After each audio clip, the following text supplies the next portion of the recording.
people, bonjour! Today is a good day to rest. How is your relationship with allowing yourself to rest? To take some time off from work or from your to-do list? Do you tend to struggle at not feeling guilty for not being productive? Do you tend to value being busy? And do you set your worth depending on how busy or not you are? I have a quote for you today linked with this theme. It's from the Instagram account Quotes by Christy, and it's friendly reminder that doing your best doesn't mean pushing yourself to the point of mental breakdown. I don't know about you, but I struggled so much with understanding that my productivity does not define my worth. I still struggle a bit at this sometimes. Now I'm better, but it's still a work in progress. For example, 4 years ago, I would compare myself to CrossFit Game athletes on Instagram. I would see them work out all the time, every day, and I was like, man, oh my god, why can't I do the same? Like, why am I tired after a bit? Like, they can push themselves all the time, and I can't. Now I'm tired and I want to rest. Like, what's wrong with me? And I had no idea that actually they have a team of people making sure that they rest and they do take rest, because we don't necessarily share on social media when we are resting. And so that's something now I'm really trying to be more conscious of on my own Instagram, and I'm guilty for not doing it enough, I think. It's highlighting the fact that resting is also important, and pushing ourselves to exhaustion is not healthy. Like for me, when I talk about working hard every day towards my goals, that also implies days where all I do is stretching, resting, and nothing. And it rhymes. But that's all. Like some days, I really take days off, and I consider this as work. And aside, I'll eat properly, I'll drink properly, I'd go to bed at healthy hours, and that's also work. That's also important. Like, you don't have to be grinding every single minute of the day to consider that you are working for your goals. And that took me a long time to learn. I used to set my worth and my level of self-pride regarding how much I trained during the day. To share you a quick story with how my relationship with training was super unhealthy, we need to go back to 3 years ago when I was playing hockey at HGC in The Hague. I'm sharing this because maybe some of you will identify to it, and if it can help you not repeating my mistake, then I'm super happy. If you know me a bit, you know I am a huge fan of Kobe Bryant, and I would listen to his speeches all the time and to other motivational speeches. And I'd always talk about work, work, work, work, work. So it really got in my head, like, okay, if I have this goal of the Olympics, I get to work for this, which makes full sense, like, obviously. But then after hearing all the time stories about not being lazy and finding no excuses and doing the work and pushing yourself and how bad do you want it and blah, blah, blah, it shaped my mind with the perspective that, oh man, like if I breathe, I'm gonna get in trouble. Like I need to go, go, go. Like there's no time to waste. And obviously, I'm super grateful there's motivational speeches because they've helped me stay focused and keep working. But at the same time, they built my mind into a zone that if I was not doing something, I didn't felt worthy enough of the dream I have. This is literally this. My worth was only set regarding how much work I was doing during the day. My self-talk was, I have this dream of the Olympics, and to get it, I have to train. But if right now I'm not training because I'm resting or I'm just having a normal life, then it means that I don't want it bad enough. So I'm actually saying something that I want, but I'm not putting effort and work into it. So I'm, one, lying to myself, saying that I want something, but I'm not working for it. And two, I'm not worthy of the dream I'm setting for myself. Because why could I be worthy of something if I'm not working for it every single hour of every single day? So during my hockey season at HGC, I would wake up around 7, go to the gym from like 8 to 10, then go to the hockey club, run for like 45 minutes, and then after do for 30 minutes like a footwork session with a tennis ball against some sort of platform and train my footwork. Then I would like have lunch and then shower, then go to work. I was working at the bar there from 3 to 7 in the evening, so I would be always like standing up and walking and doing things but not resting. Then I would have hockey training in the evening for like an hour and a half. And then I would just cycle back and go to bed and repeat. Like I would train like 4 times a day, every day, including work. And then I remember some morning I wanted to just sleep in and not go to the gym because I was so tired. And I felt so guilty. I was like, no, I can't. I have to push myself. I have to do work. Because I was like, no, if I am not doing something, it means I don't want it bad enough.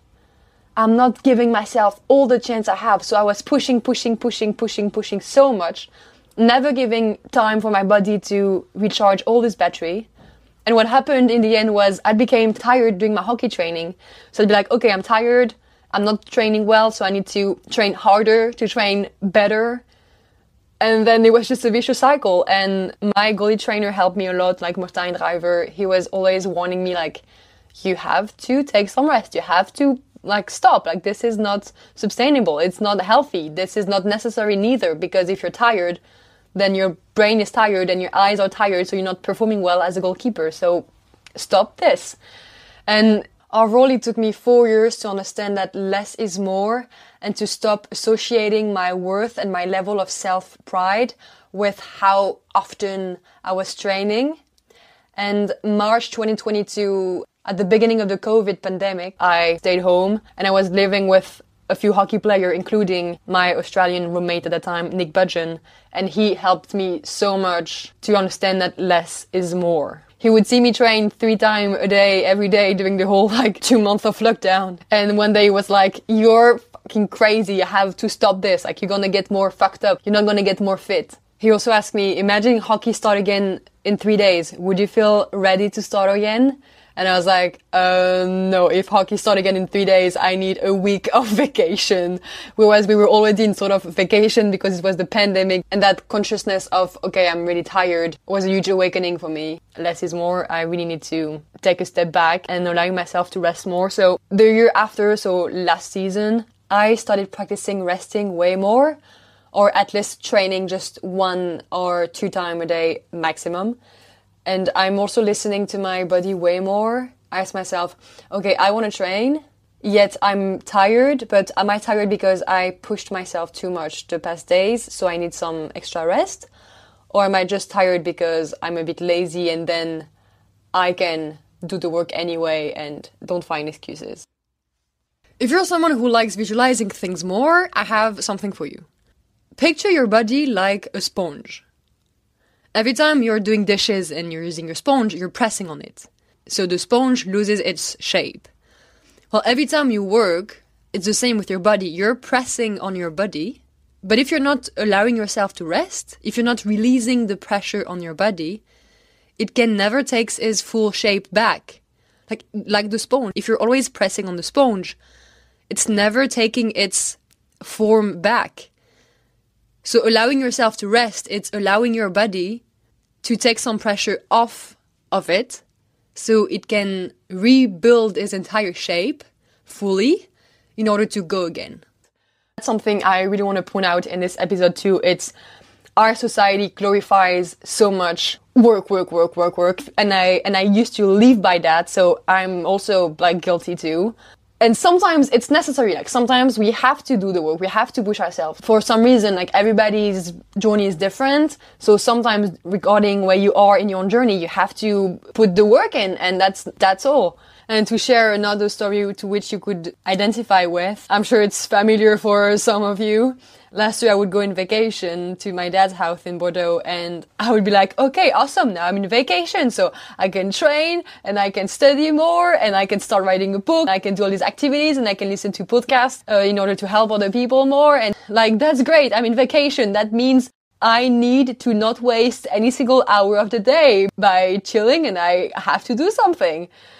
And I was just struggling so much to allow myself to breathe, to just do nothing and relax. This Monday, I released the episode Forget about motivation, focus on commitment. But I am not preaching at all that all we have to do is work and no excuses. And even if you're tired, you have to keep pushing to be committed. No, there is a time and place to be working and pushing yourself. And there is a time and place that is necessary too, to be resting and relaxing.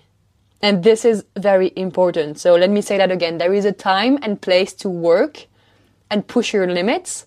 And there is a time and place to rest and to relax. The best example I can give you is when your phone battery is empty, you recharge it. You don't get mad against your phone for having no battery anymore. Like, no, fine, okay, man, no battery, let's charge it. Well, it's the same for your body and for your mind. We have the right to just, okay, well, I guess today I'm off. I have no energy. I'm just going to relax. And I'm just going to do things that brings me joy. Read a book, watch movies, go for walks, cook, see friends, or sleep all day, whatever. It's allowing ourselves to do activities having no other purpose than getting joy and energy back from this. Resting doesn't also imply to rest the whole day. Like maybe, I don't know how your schedule is. Everybody's different, so you do you. But maybe if all you can take sometime is an hour for yourself to rest and relax and recharge, man, congrats, that's great. But please allow yourself to recharge without feeling guilty of taking care of you. And to help you breathe even more, that your productivity doesn't define your worth, and it's okay to rest and to do nothing, I want to share with you a small extract from an interview between Shawn Mendes and Alicia Keys. I will put the link of this interview, it's on YouTube, in the bio of this episode. It's a very interesting interview. I highly suggest you to listen to it. They talk about anxiety, vulnerability, self-love, and other very important topics. So here's the speech. There was this like saying going around at the beginning of the pandemic, which was like, if you haven't wrote a book and lost 30 pounds and learned how to meditate and all this stuff during pandemic, it's okay. You're not a failure. That's it for today's episode, champions. I deeply hope by having shared a bit of my story, it's going to help you take better care of your mind and of your body. Thank you so much for having listened to today's episode, champions. Your presence here means the absolute world to me. I am so humbled, honored, and grateful that you are here right now. This is a reminder that you're loved, that you're worthy, that you're seen, that you're appreciated, and that you're capable. I believe so much in you. Please, please, please take good care of you. If you would enjoy this episode, please rate and review or share it with a friend whom you think would highly benefit from learning to take some time off to recharge a bit. Because, you know, we get stronger together and sharing is caring. I wish you to have a great day. And if you cannot have a great day, then just have a day, because that's great too. Today is a good day to rest, and you freaking can, because you matter. Okay, bye now. You're amazing.